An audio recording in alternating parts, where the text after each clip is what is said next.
За што се работи во твојот прилог? Што се случи?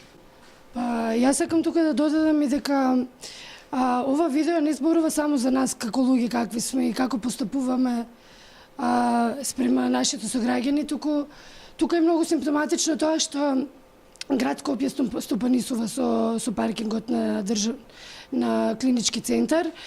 И јас поради тоа што сум чест посетител на клиника, знам дека тој хаос таму трае континуирано и никој не може да го реши. И ова не е прва таква ситуација. А што видовте на ова видео?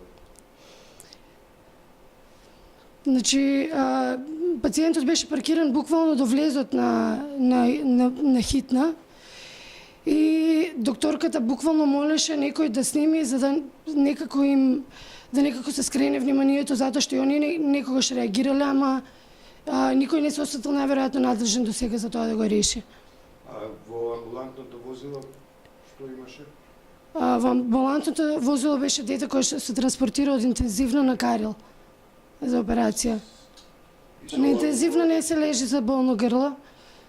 И буквално докторката беше во паника, ја познавам од претходна жената, една многу посветена лекарка и буквално почнала да плаче. Дури и сега сум емотивна затоа што беше страшно тоа.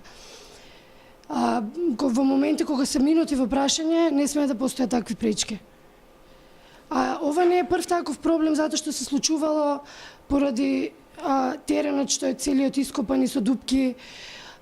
Брзата помош буквално да застане се расипе на патот спрема радиодиагностика или спрема Карил. Се работи за стари возила, лошо одржувани. И најголем проблем од се е всушност тоа што институцијата која што треба да го решава ова и која што треба да го мониторира и да ги коригира вакви, да ги отстранува буквално паек служба несоодветно паркираните возила. И не знам зашто се дозволува воопшто паркирање толку блиску до клинички центар. Не постојат механизми кои може да го решат тоа. Буквално може некој да умре поради нечија несовесност.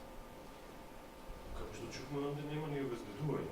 Има обезбедување, ама обезбедувањето ја отидов после тоа и го најдов, ама беше прилично и он беше вознемирен, не сакаше едноставно да се замара, вика тоа не е во моја надлежност.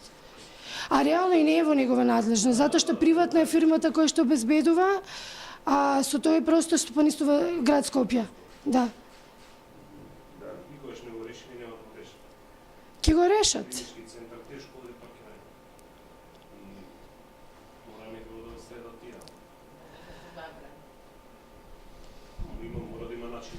Да, значи ако брза помош нема приоритет, може да замислите вие ако носите дете тешко болна, не сте имале време да викнете брза помош.